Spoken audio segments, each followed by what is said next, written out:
I think I can share my screen right from here. Will allow you?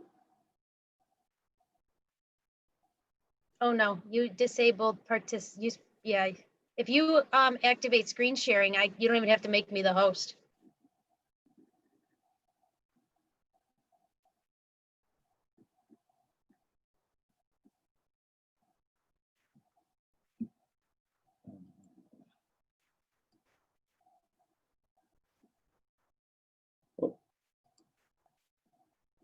Now see if that works. It works. Oh, that's fantastic. Look at that. You learn something new every day.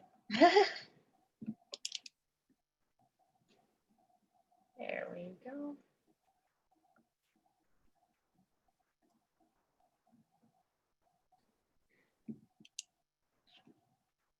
Yeah, we sent out reminder emails this morning, so. Perfect.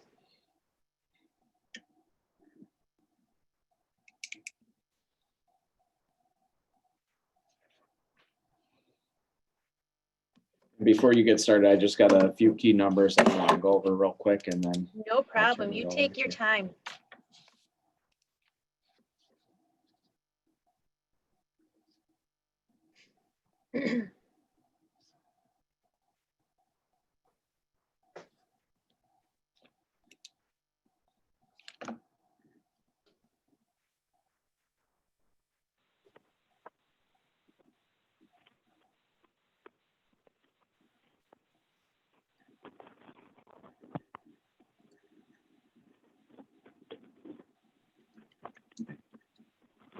Hello.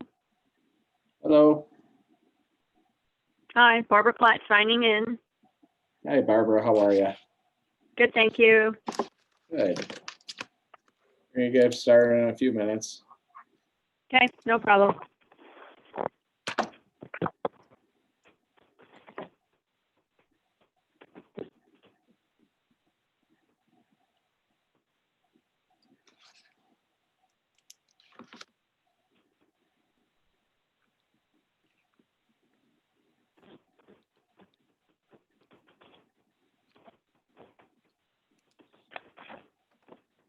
Give it 2 more minutes and then we'll get started. No problem.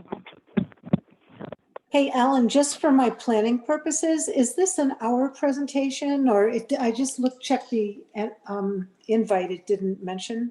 I'm just wondering. Yeah, we won't be longer than an hour, I don't think, right, Maria?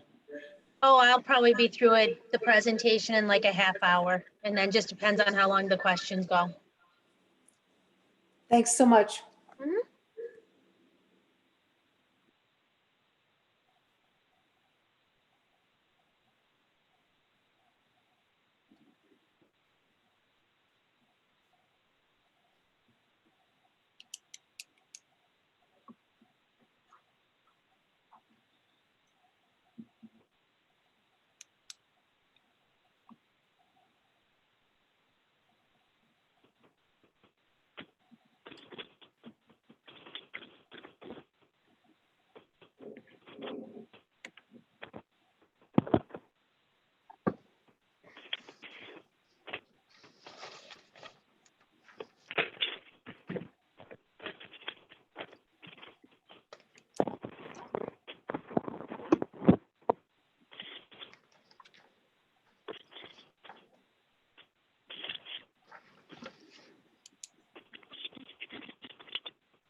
All right, I got 6:05, so we'll get started. If somebody pops in, I'll admit them as I see them pop up on my screen.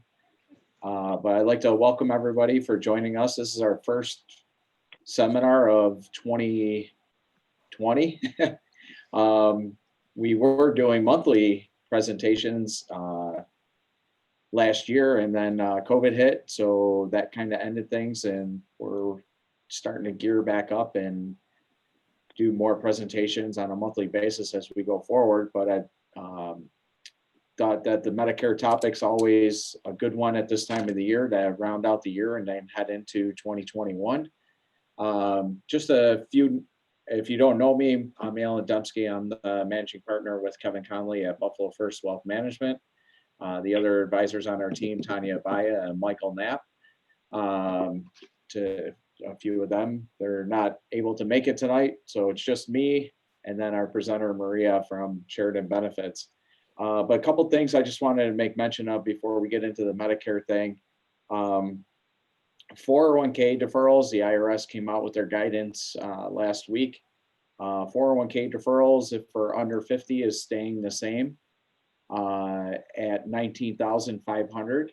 If you're over 50, you can put in an extra 6,500 into that for a maximum contribution of 26,000. The maximum contribution, however, has increased $1,000 for next year. So between your contribution of 26,000 and an employer match, you can actually contribute up to 58,000 into a retirement plan next year. This year was 57,000. Next year it's 58,000. If anyone participates in a simple IRA, that contribution limit stayed the same at 13,500 with a catch up of 3,000. And for all the traditional IRAs and Roth IRAs, those contributions stayed the same as well at 6,000, and then another 1,000 for catch-up contributions. Social Security tax, they increased that. It's 137,700 this year. So next year that phases out after 142,800. So your Social Security tax, your Medicare tax at 6.2% will phase out after you make 106 or 142,800. And for anyone collecting Social Security, I'm sure Maria will get into this with the Medicare premiums. Social Security increase, the cost of living for next year is going up 1.3%. So not a huge increase, which Maria will explain how Medicare will take that increase away. So with that, I'll turn it over to Maria from Sheridan Benefits to go over some Medicare. Thanks for having me again, Alan, this year. For those of you on the call, my name is Maria Schenk. I'm a licensed sales agent with Sheridan Benefits. If you're not familiar with our agency, we are a full-line insurance agency that help people at all stages of life find health insurance. We help groups, we help individuals through the marketplace. We also help those that are preparing for Medicare. So with the Medicare open enrollment timeframe in place, I am here to go over the basics of Medicare, what the costs are, how it's going to affect your long-term planning. Now, with the 1.3% increase and everything going on TV with the election, they have not released the Medicare rates yet for 2021. The 1.3% increase we're anticipating will not change the Medicare a lot. Typically, it has to be over 2% for them to adjust the Medicare, but I'm not the federal government. I don't determine the costs. I just have to be the bearer of news when it does come out. So as of today, it has not been released, but once it is out, I will share that with Alan so that he can get it out to all the participants on today's call. So with that being said, I'm going to go ahead and jump right into the presentation and go over, there we go. So just starting from the very beginning, Medicare is the health insurance program that's put out through the federal government. And this is for anyone that is 65 years of age or has been on disability for at least 24 months. You do have to be a citizen of the United States and a permanent resident here, and you have to have worked at a job where you paid at least 10 years of FICA taxes, or your spouse would have had to. That will entitle you to the two portions of Medicare. Medicare offers Part A and Part B. And those two portions go into effect when you apply, either by turning 65 or reaching that 24-month of disability. Starting with Part A, If you or your spouse did work 10 years or 40 quarters, there is no cost to you. However, if you are short of those 40 quarters and you're not married, there is a fee that you can buy Part A at. It's roughly $430 a month. Part A covers your inpatient care, home health care, skilled nursing, and hospice care. With Part A, there is a deductible when being admitted into the hospital. The first 60 days have a deductible of $1,408. Now, again, keep in mind, these are the 2020 rates because the Part A and B deductibles do not get released until the premium does.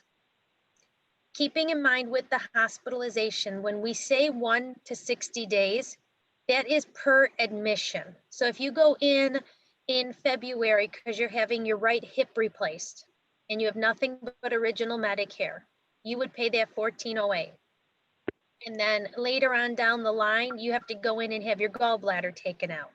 You would pay that $1,408 again. This is one of the main reasons why most people pick up a plan to accompany their Medicare and they don't just carry that red, white, and blue card. The second part of your entitlement is Part B, which is medical. This is the portion where you pay a premium. Currently, the base premium is $144.60 a month. That is for individuals that are single, earning $87,000 or less. Married couples can earn up to $174,000.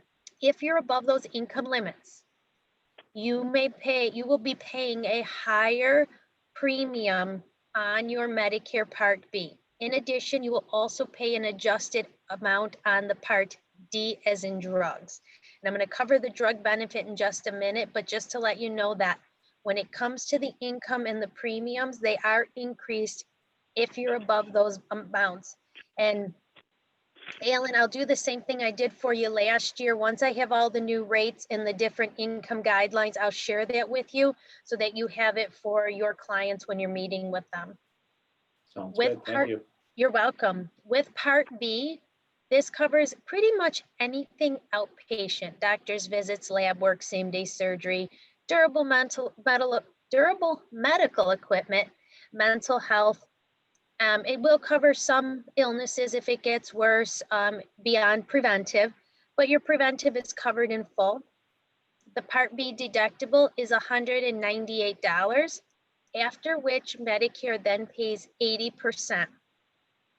With Medicare, the one thing to keep in mind is there is no cap in your out-of-pocket expenses.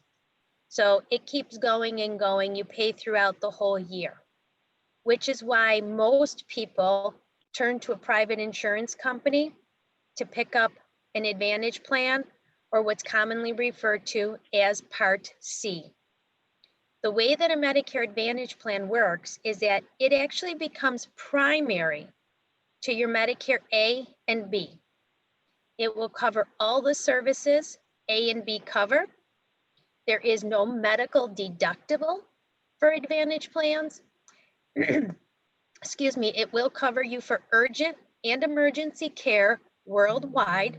So whether you're traveling to Florida to get away for the winter, you're going across country on a desert cruise, wherever you are, you're in Canada, it's going to cover you for urgent and emergency care worldwide.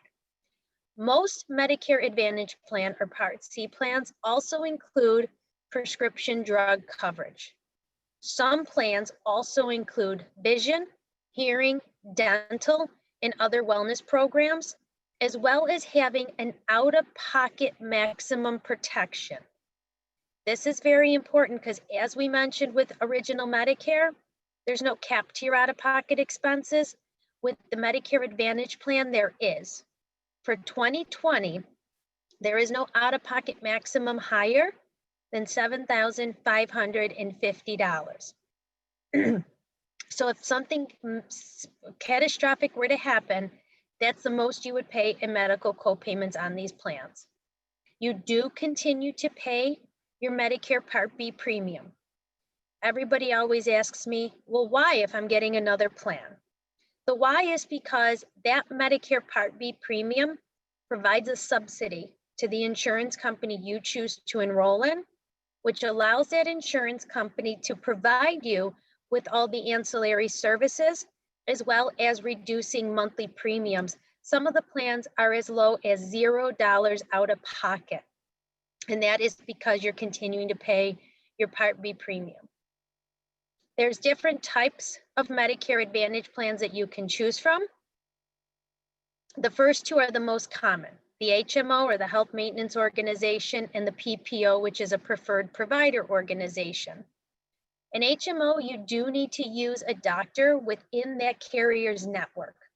By choosing a doctor in the network, you're going to ensure that you will pay just the co-payments for that plan and that benefit. A PPO gives you a little bit more flexibility where you can go in or out of network, choosing the doctor that you want to see, just knowing that your co-payment may be higher with a PPO plan. There are other types of plans like private fee-for-service plans, Medicare savings account, and special needs plans that are designed for people that meet certain criteria, like the special needs plans. You have to have a chronic illness or be full Medicare, full Medicaid to qualify. The Medicare savings account works very similar to the high deductible plans that are out there. And the private fee-for-service plans, your doctor basically chooses if they're going to accept your coverage at the time of service. So there's not too many of those out there. There are a couple still. But what I do when I sit down with my clients is that I take a look at who their providers are, what their needs are, and help them determine what type of program is going to be best suited for their needs. The last part here is the Medicare Part D. This is the prescription drug benefit. If you don't enroll in a Medicare Part D plan when you first become eligible, you may receive a late enrollment penalty, which is 1% of the national average for each month you go without coverage. Now, if you are employed and your employer has more than 20 employees and you are on their employer group coverage, your company should be sending you out a letter each year letting you know that your coverage is credible if you're over the age of 65 to avoid this penalty. You can pick up Medicare Part D either as a standalone plan or through the Medicare Advantage programs. This is the part that gets complicated with the prescription drug benefit, is because there are phases. And this is one of the things that changes a lot from your current employer group coverage, if that's the coverage you currently have, because when you're working, you pay your copayment never changes throughout the year. Unfortunately, with Medicare, throughout the phases, your copayments can change. The first phase is if your plan has a prescription drug deductible. Most plans do have a deductible for prescriptions that are on tiers 3 through 5. What that means is you pay the cost of the drug until you reach that deductible that the plan has set forth. Once that deductible is met, then you pay the co-payments for the tier your prescription drug is associated with until you reach the initial coverage limit of $4,120. For 2021, it did go up by $100. That is the actual cost of your drug. That's what you pay, what the plan pays combined. If your total drug cost exceeds that amount, you then enter the third phase, which is called the coverage gap, commonly referred to as the donut hole. There is a misconception out there that the donut hole is gone. The donut hole is not gone. It's not going anywhere. It has reached its maximum discount, which is 25% in the coverage gap. So if you have a brand name drug that's $400, when you go to fill that drug, your copayment will be $100. The pharmaceutical company and the insurance company are paying the other 75%. If you reach the out-of-pocket maximum. And for 2021, it's $6,550. You then hit catastrophic coverage, where your prescription drugs will be no more than $3.95 for generic, $9.25 for brand name, or 5%, whichever is greater. So this could get complicated. What I do for my clients is when we sit down, I have you bring a list of your medications, and I actually give you a report. We pop them in the system. We find out, depending on the plan we're looking at for you, we will determine what the cost of your deductible is, if there is one, what tier your medications fall on, what the cost of those co-payments are, and if or when you will hit that coverage gap, and what the estimated out-of-pocket cost is going to be throughout that. Because my goal is to let you know as best as we can, not having a crystal ball, what your expected out-of-pocket expenses are going to be for the year when it comes to your health insurance, because for some people, this is a huge cost for them. Because of the way that the Medicare prescription drug program is phased, there are programs out there that can help you if you are somebody that gets in the coverage gap. The first one is the New York State EPIC program. Anyone that's single can earn up to $75,000. A married couple can earn up to $100,000. This program, you must be 65 years of age, you must reside in New York State, and you must be enrolled in a Medicare Part D plan in order to qualify. There's also the Veterans Administration for anyone that was in the military, and then the low income subsidy plan depending on your income.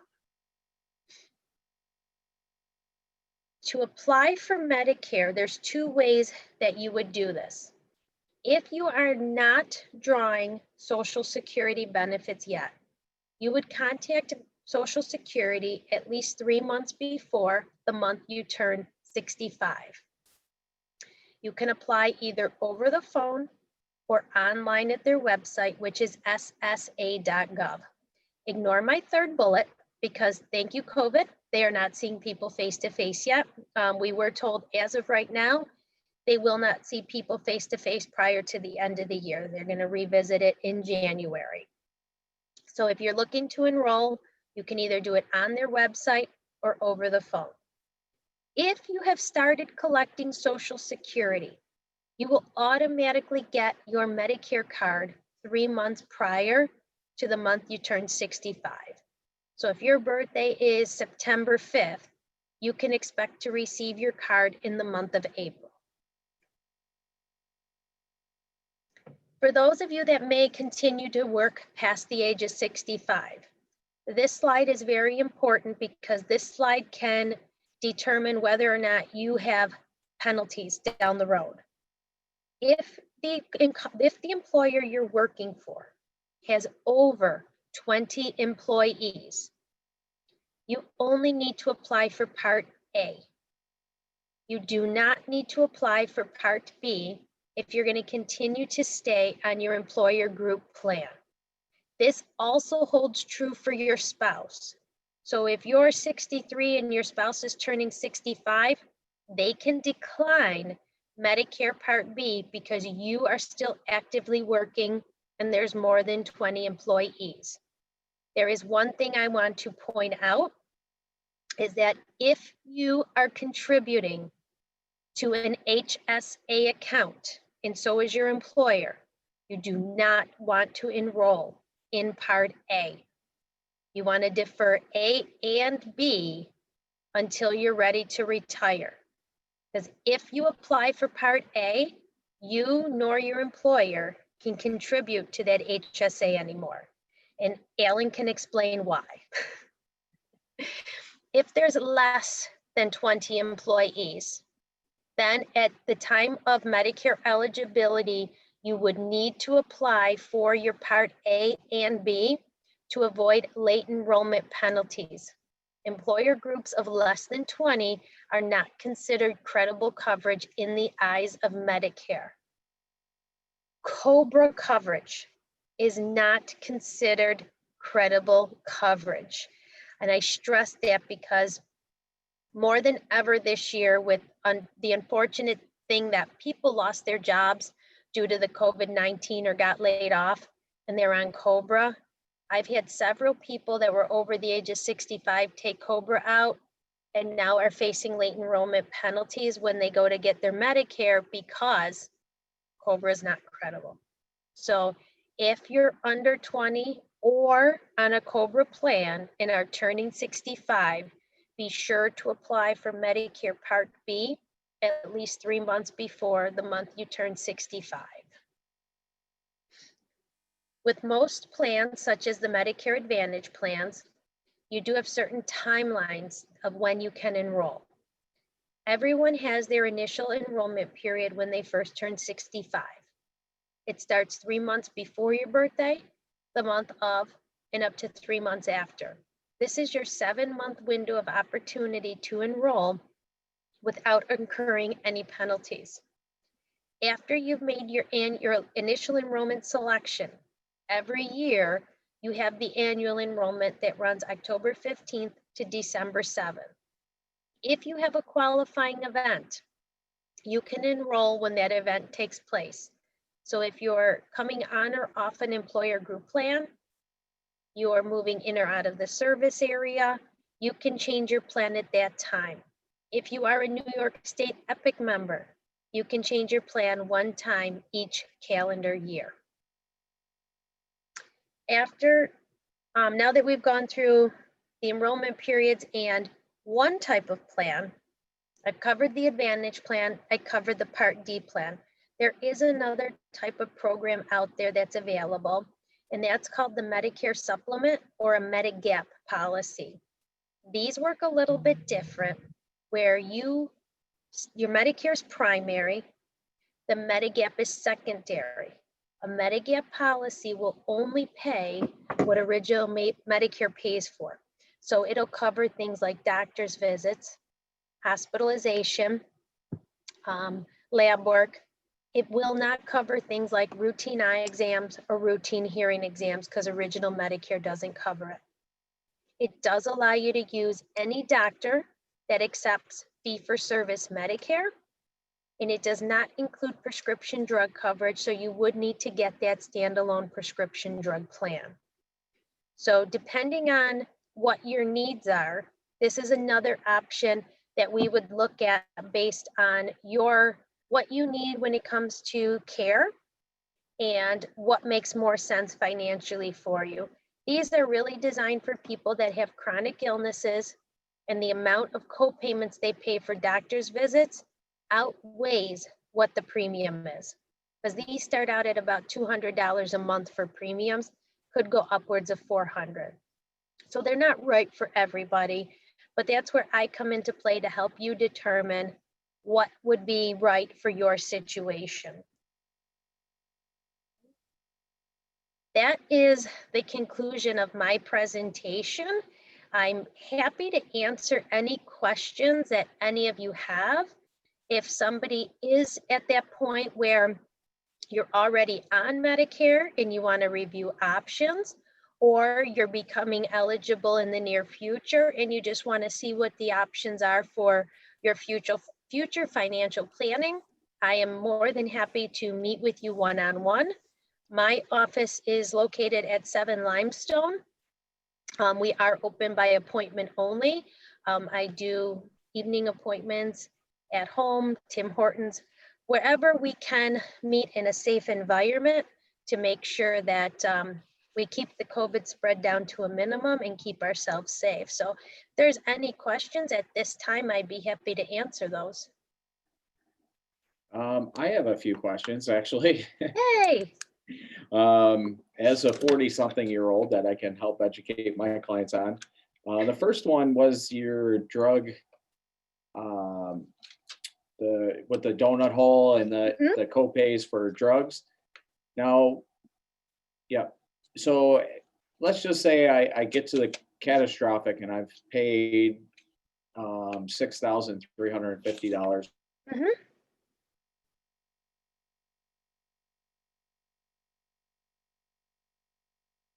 The drug cost is decreased. So once I'm there and I say I go in the hospital, then does this deductible apply to Part A if I had to go into the hospital? That is a very good question, and the answer to that is no. There I didn't is think so. separate deductibles for medical versus prescription. So the $6,350 on the screen is for prescription drug only. The $7,550 out-of-pocket maximum is for all other medical services. So doctors, lab, x-rays, hospitalization, all those co-payments go towards that $7,550 out-of-pocket maximum versus the $6,350 drug deductible. So at the end of the day, I could essentially pay $14,000 in out-of-pocket cost. Technically, but no, because Oh, the okay. beauty, this is the fun part of my job. I have to be a math teacher too, and I'm not good at math. Okay. So with the 6350, if you have a brand name drug and you're in the coverage gap, so we're going to use round numbers. You have a $400 brand name drug. You're in the coverage gap. You pay $100. The full $400 is going towards that out-of-pocket maximum. So essentially, after you've reached that 40/20, you're paying 25%. So generic, just the 25% goes towards it, but for brand name, the full amount of the drug goes towards that out-of-pocket maximum. Okay. That makes sense. My next question, and I'll turn it over. Now, I thought I heard, and this was very quickly, so I might be wrong in this. One of the Medigap policies are no longer available, Part F, I believe it is. Yes, so there is actually two. Okay. Plan C is in Charles and Plan F is in Frank. It is only available for people that became eligible for Medicare A and B prior to January 1st of 2020. If your Medicare eligibility date is January 1st, 2020 and later, that plan is no longer available. The New York State is phasing out first dollar coverage. So those plans do not have a medical deductible, so they're going away. But if you have somebody that's in it, they are grandfathered. They don't have to drop it, but as soon as they cancel it, they can't get back in it.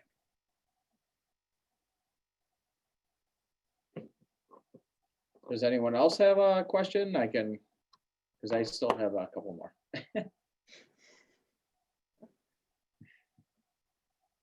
Well, Murray, you're muted.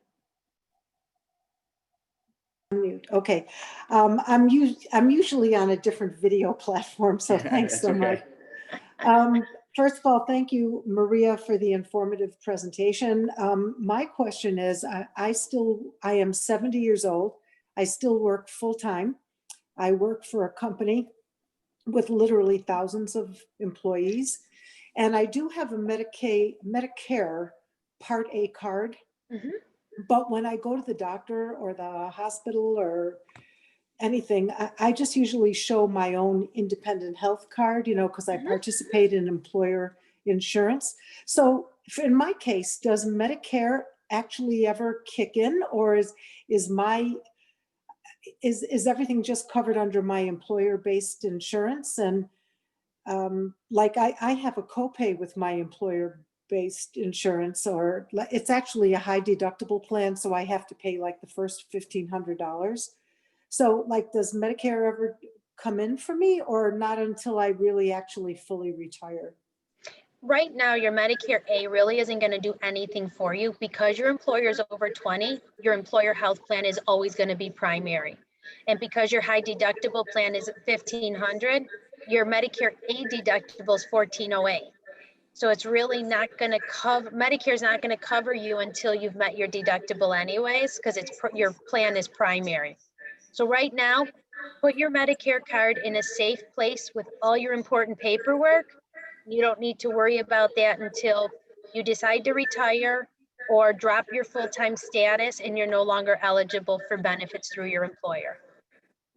Okay, so just a follow-up on that. So in other words, so if I meet my deductible, I mean, hopefully not, but at work, would then Medicare pop in even while I'm still working? The only thing you have right now is hospital coverage. So once you hit your deductible, your plan copayment is going to be less than the Medicare deductible, so it wouldn't make sense. Okay.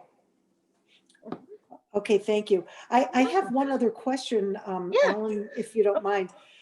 So my other question is about health savings accounts. It's my understanding that I cannot participate in a health savings account because I guess I'm retirement eligible. I think that's the reason.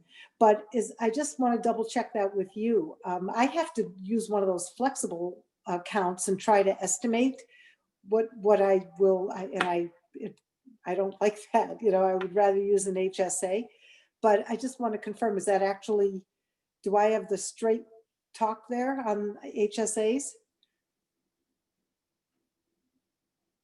It's because you're enrolled in Part A. Once you enroll in Part A, you can't contribute anymore. Oh, okay. So that's the straight talk.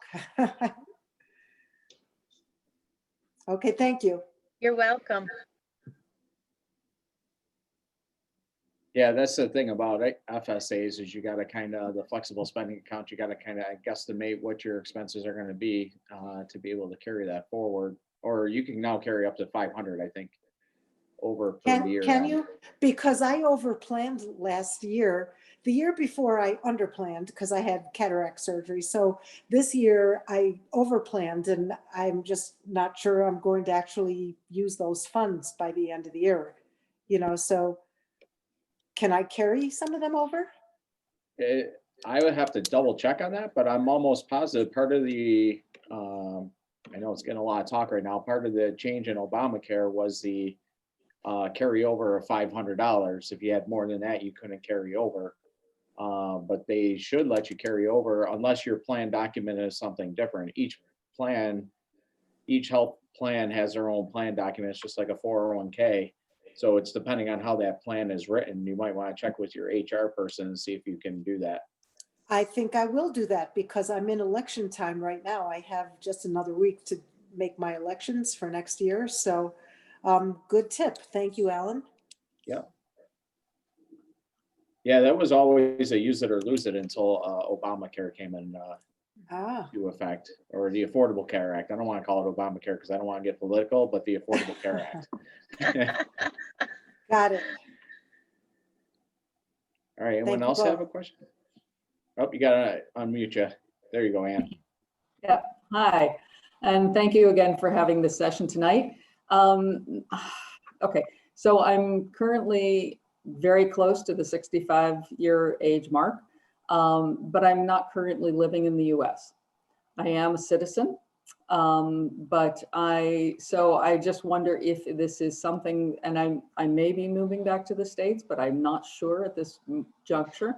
So do you recommend that I go ahead and sign up for Medicare, or what would be I don't know, I don't want to incur a penalty, but I also, if I don't need to, then I won't. So here is where it gets tricky, because I actually just ran into somebody here a couple of weeks ago that got dual citizenship with Canada, was primarily living in Toronto, but due to the COVID being worse there, is now staying here. They never took out Medicare when they became eligible and now feel that they're going to be here for a prolonged period of time. Because they didn't apply for Medicare when they became eligible, they're not only going to get a late enrollment penalty, but now they can't enroll until January, and Medicare will not start until July 1st. Wow, okay. So that's where you kind of got to weigh it out to say, okay, how far am I away from 65? And what's the likelihood that at 65 or shortly thereafter, I'll be living in the States, either permanently or part-time? And then that's when you would decide if you want to take it out or prolong it. But if you prolong it and then move back and need it, that's when you face the penalty and the time frame, because once you miss your 7-month window of opportunity, can't enroll until the first quarter of the year. So you can enroll between January and March, and it automatically kicks your Medicare start date to July 1st. Okay, okay. But there's really no downside to just going ahead, enrolling, and then if there comes such a time that I do move back to the States or need to move back to the States for something, it's already done. Right. The only downfall is that you're paying for something you're not utilizing. Okay, okay, all right. Well, if you satisfy the quarters, would you still have to pay? If you get the Medicare That's a A good for question. free? I do satisfy the quarters. So she would Part still A pay would for the be- Part B premium. A would be free. Oh, okay. But if she's got qualified coverage through her employer in Canada, Mhm. she wouldn't need Part B, so she can elect to defer B, but she would still can get A. But they So wouldn't pay anything. if she gets A and defers Part B and then moves back to the States, her Canadian employer is not, the Canadian health insurance is not credible coverage for Medicare. Ah, so you'd have Because to they have get B. universal health care. Yes, we do. That's what I've learned a lot about it with this last client I had, having it, she's like, I didn't need it. I lived in Toronto. We had great health Right. insurance. Right. Now that she's been here since March and doesn't see going back until they open the border, Mhm. that's, they run into that. They're not gonna have coverage till next July anyways. Wow, wow. So what's the Part B premium going to then? Is it 140? It's right now, all we know is it's still 144.60. They haven't announced it yet. And I will tell you, this is my 19th open enrollment. And if history serves itself well, they will not announce it till the election is determined. So 140 a month for that? Yeah. Okay. Well, I'm grateful that you already had a client with this scenario. So thank you very much. In my few years of doing this, I think I've had a client that's been in every possible scenario. Yeah. I'm sure. Thank you. Now on the Epic front, just so I know you kind of go through that quickly, the Epic, if you're enrolled in Epic and do you have to qualify for that to be enrolled? Yeah, if so you're under you have to meet the income guidelines. And The income basically what they guidelines. look at is your adjusted gross income of your tax return from the previous year. And the major advantage also is that it gives me an opportunity throughout the year to change my plan. Otherwise, I have to wait till the open enrollment, correct? Correct. And one Okay. thing I want to point out too, as we were talking about previous year's income, when we were referring to the Medicare Part B income, they look at 2 years prior. So if you become eligible for Medicare in 2020, they're using your income from 2018 to determine your Part B premium. So keep that in mind. They're always looking 2 years back when it comes to your Medicare Part B premium. So if you've been retired for a year and you think, oh, great, I fall under that 74,000 or 187,000, they're actually looking at the year previous. So if it was over that year, that's what's going to determine your Part B premiums. So don't cash in your IRA within 2 years of applying for Epic. And I always 'Cause tell that could certainly everybody, put you over. yeah, if you haven't set up an account on the Social Security website yet, set it up. A couple of years ago, I was helping a client set up their account and they found 2 zeros in their income, which screwed up their Social Security. So if you haven't done so already, I highly recommend going out to ssa.gov and setting up an account and looking at your last 35 years of income to make sure there's no zeros, because that will affect your Social Security when it comes time for drawing. And Social Security does not mail out statements under 60, I think it is. Or is it I don't- 55? Their criteria is weird because I only get one at like milestone birthdays. I don't know how they come out anymore. There's no rhyme or reason, I don't think. So Maria, what if you did have some years where you did have zero income, like during child rearing days? If that's accurate, that's okay. Okay, I had a client that had zeros and they made a very good income. It just wasn't reported properly. So if you know you had zeros due to, being home with the kids or whatever, that's okay. You want to check for errors. okay. That was probably more than 35 years ago anyway. So. What am I talking about? Anyone else have any questions? Well, if you do have any questions, you can certainly reach out to your advisor, Kevin, Tanya, Mike, myself, or Maria. She had her contact info, and we can always send that to you. Our assistant, Ellen, she'll forward any of that information on to you if you need so. Also follow us on Facebook and Facebook Live. Tanya and I are going to start doing our Facebook Live and YouTube Live channels again now that we'll be socially distanced, but at least we can be in the same building now to do that. So with that, again, thank you very much, Maria. I appreciate your time and helping us out. And I will have a recording of this, so if anyone wants anything, I can send it out to them as well. It's a big file, but we can make it work. Thanks again, Maria. Thank you, everybody, and have a great night and enjoy the nice weather for next week. Yes, thank you guys. Thank you.